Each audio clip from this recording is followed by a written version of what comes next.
আজকে যা রান্নাবান্না করব না সব কিছু কিন্তু কেটে কুটে গুছিয়ে নিয়ে চলে এসেছি। তবে ইলিশ মাছটা কিন্তু আমি বাজার থেকে কেটে নিয়ে এসেছিলাম। সকালবেলা একটুখানি কাজকর্ম শেষ করে বাজারে গিয়েছিলাম, তো বাজার থেকে নিয়ে এসেছি আজকে ইলিশ মাছ। তবে বেশি বড় না, মাঝারি সাইজের ইলিশ এনেছিলাম, দুটো নিয়ে এসেছিলাম। তো আজকে কিন্তু ওই আলু বেগুন দিয়ে ইলিশ মাছের পাতলা করে ঝোল করে দেবো। আর এনেছিলাম কলমি শাক মোচা, তো কলমি শাকটা ভাজা করব আর ইলিশ মাছের মাথা দিয়ে মোচার ঘন্টটা করে দেবো। আর মোচাটা বাছতে কিন্তু অনেকটা সময় লাগে, তাই মোটামুটি আমি ওই মাছের জন্য আলু বেগুন কলমি শাকটাকে একটুখানি বেছে বুছে নিয়ে নিয়েছি। আর ভাবলাম ওই রান্না বসিয়ে দিয়ে সেই ফাঁকে ফাঁকে একটুখানি এই মোচাটা ছাড়িয়ে নেব। তো যাই হোক, রান্নার শুরুতেই প্রথমে কড়াই গরম করার জন্য বসিয়ে দিলাম, আর অন্যদিকে বসিয়ে দিলাম ভাতের জন্য জল। তো প্রথমে না রান্না করে নেবো ইলিশ মাছের ঝোলটা, তার জন্য কড়াইতে সর্ষে তেল দিয়ে গরম করার জন্য বসিয়ে দিলাম। আর ওইদিকে দেখলাম যে ওই ভাতের জন্য যে জলটা গরম করার জন্য বসিয়েছিলাম, তো জল গরম হয়ে গেছিলো, তো ভাবলাম চালটা ধুয়ে দিয়ে দিই। তো ভাতটা এদিকে রান্না হতে থাকুক, সেই সময়ের মধ্যে গিয়ে মাছের মধ্যে নুন হলুদটা মেখে নেবো। তো এই যে এখানে নিয়ে নিয়েছি ইলিশ মাছ, আর ইলিশ মাছের তেলটাও খুব ফ্রেশ ছিল, তবে মাছটা খুবই ভালো ছিল। ছোট হলে কি হবে, মাছ কিন্তু খুব ভালো ছিল। তো প্রথমে মাছের মধ্যে নুন আর হলুদ দিয়ে ভালো করে হাত দিয়ে একটুখানি মেখে ঢেকে রেখে দিলাম। আর মাছের তেলটাও ভেজে নেবো। মাছের তেল তো খেতে ভীষণ ভালো লাগে, মানে ইলিশ মাছের তেল বলে কথা।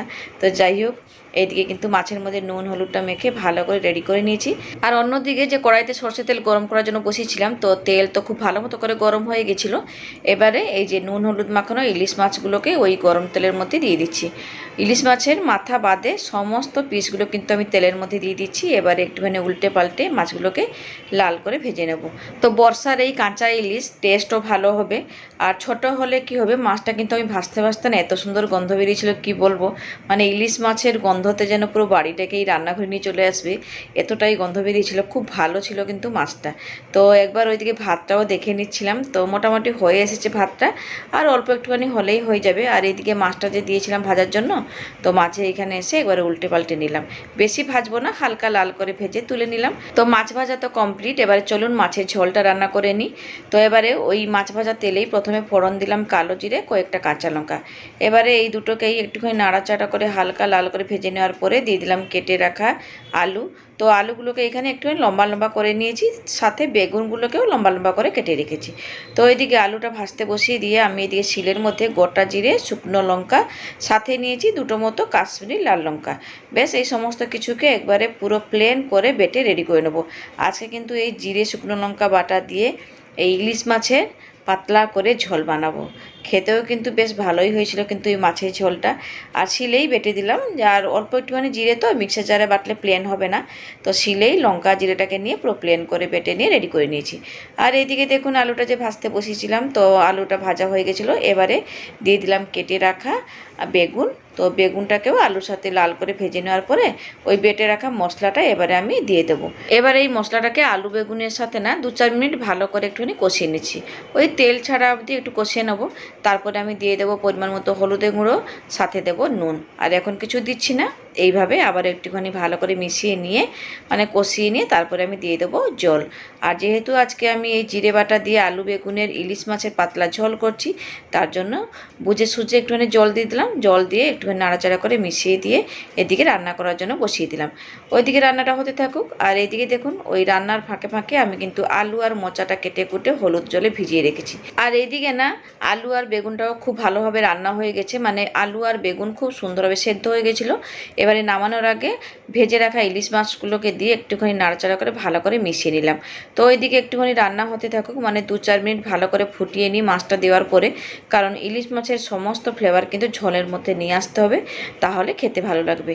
তো যতক্ষণ ওইদিকে মাছের ঝোলটা রান্না হচ্ছে, সেই সময়ের মধ্যে আমি এখানে শিলের মধ্যে গোটা জিরে, শুকনো লঙ্কা, পেঁয়াজ নিয়ে প্লেন করে বেটে নিচ্ছি। তো আজকে তো আমি ইলিশ মাছের মাথা দিয়ে এই মোচার ঘন্টটা রান্না করব, তার জন্য শুধু লঙ্কা মানে শুকনো লঙ্কা, জিরে আর পেঁয়াজটা ভালো করে বেটে রেডি করে নিলাম। এই বাটা মশলা দিয়ে কিন্তু আজকে মোচার ঘন্টটা রান্না করবো। আর বাদবাকি কিছু মশলাপাতি দিলাম না, কারণ কি বলুন তো, ইলিশ মাছের মাথা দিয়ে যেহেতু আমি মানে মোচার ঘন্টটা রান্না করব না, বেশি যদি আমি এই আদা রসুন এই সব কিছু দিয়ে রান্না করি তেমন খেতে ভালো লাগবে না, তাই একটুখানি সাদা সিম্পলের মধ্যে রান্নাবান্না করে নেব। তো এদিকে কিন্তু আমার আলু বেগুন দিয়ে ইলিশ মাছের ঝোল রান্না হয়ে গেছিলো। তো গামলার মধ্যে ঢেলে রেখে কড়াইটা ভালো করে ধুয়ে নিয়ে তারপরে দিয়ে দিয়েছিলাম সর্ষে তেল। তেল গরম করে নিয়ে নুন হলুদ হলুদ মাখানো ইলিশ মাছের মাথাগুলোকে দিয়ে উল্টে পাল্টে লাল করে ভেজে তুলে নিয়েছি। এবারে ওই তেলের মধ্যে দিয়ে দিলাম বাটা মশলা। এবারে কিছুক্ষণের জন্য একটুখানি নাড়াচাড়া করে তেল ছাড়া অবধি একটুখানি মশলাটাকে ভালো করে কষিয়ে নেওয়ার পরে দিয়ে দিয়েছিলাম পরিমাণ মতো নুন, হলুদের গুঁড়ো। ব্যাস, আবারও একটুখানি ভালো করে কষিয়ে নিয়েছি। দেখুন তেল ছাড়া অবধি ভালো করে কষিয়ে নিয়েছি। এবারে আমি মোচা আর আলু যে একসাথে কেটে হলুদ জলে ভিজিয়ে রেখেছিলাম সেগুলোকে একটুখানি জল থেকে ছেঁকে আমি মশলার মধ্যে দিয়ে দিলাম। তো এবারে না এই মশলার সাথে আলু আর মোচাটাকে কিছুক্ষণের জন্য একটুখানি ভালো করে কষিয়ে নেওয়ার পরে ঢাকা দিয়ে রান্না করে নিয়েছিলাম। প্রায় 3 থেকে 4 মিনিট মতো গ্যাসটাকে কমিয়ে রেখে রান্না করছিলাম। আর এই যে মোচা থেকে যে জলটা ছেড়েছিল তাতেই কিন্তু আলু আর মোচা খুব ভালো মতো করে সেদ্ধ হয়ে গেছিলো। তো এবারে না ওই নামানোর আগে দিয়ে দিলাম ভাজা ইলিশ মাছের মাথাগুলোকে। তো আর একটুখানি রান্না হবে যাতে এই মোচার যে সমস্ত জলগুলো যতক্ষণ না শুকিয়ে যাচ্ছে। তো ইলিশ মাছের মাথাগুলোকে দিয়ে আলু মোচার সাথে ভালো করে মিশিয়ে নিয়ে ঢাকা দিয়ে রান্না করে নিয়েছিলাম। এবারে ঢাকাটা খুলে ইলিশ মাছের মাথাগুলোকে একটুখানি ভেঙে নিয়ে ওই মোচার সাথে ভালো করে মিশিয়ে নিয়েছি। তো এখানে কিন্তু রেডি হয়ে গেছে ইলিশ মাছের মাথা দিয়ে মোচার ঘন্ট। যা গন্ধ বেরিয়েছিল কি বলবো আপনাদের। যেহেতু ইলিশ মাছটা ভালো ছিল তাই এত সুন্দর গন্ধ বেরিয়েছিল। তো এই দিয়ে কিন্তু ইলিশ মাছের মাথা দিয়ে মোচার ঘন্ট তো রান্না হয়ে গেছে। এবারে চলুন কলমি শাকটা ভেজে নিই। ওই মোচা রান্নাটা বসিয়ে রেখে কিন্তু কলমি শাকটাকে ভালো করে ধুয়ে পরিষ্কার করে নিয়ে কেটেও রেখে দিয়েছি। আর আজকে এই কলমি শাকটাকে শুকনো লঙ্কা রসুন ফোড়ন দিয়ে ভেজে নেব। আমাদের কিন্তু এই রসুন ফোড়ন দিয়ে এই শাক ভাজাগুলো খেতে ভালো লাগে, তাই আমি কিন্তু সবসময় এই রসুন আর শুকনো লঙ্কা ফোড়ন দিয়ে শাক ভাজাগুলো করে নিই। তো যাই হোক, কড়াইতে সরষে তেল দিয়ে ভালো করে গরম করে নিয়ে তাতে শুকনো লঙ্কা থেতো করা রসুন ফোড়ন দিয়ে লাল করে ভেজে নিয়ে তারপরে দিয়ে দিয়েছিলাম কেটে রাখা কলমি শাক, সাথে দিয়ে দিয়েছিলাম আন্দাজ মতো করে নুন। এবারে নুনটা দিয়ে শাকটাকে নাড়াচাড়া করে পুরো ভেজে তুলে নিয়েছি।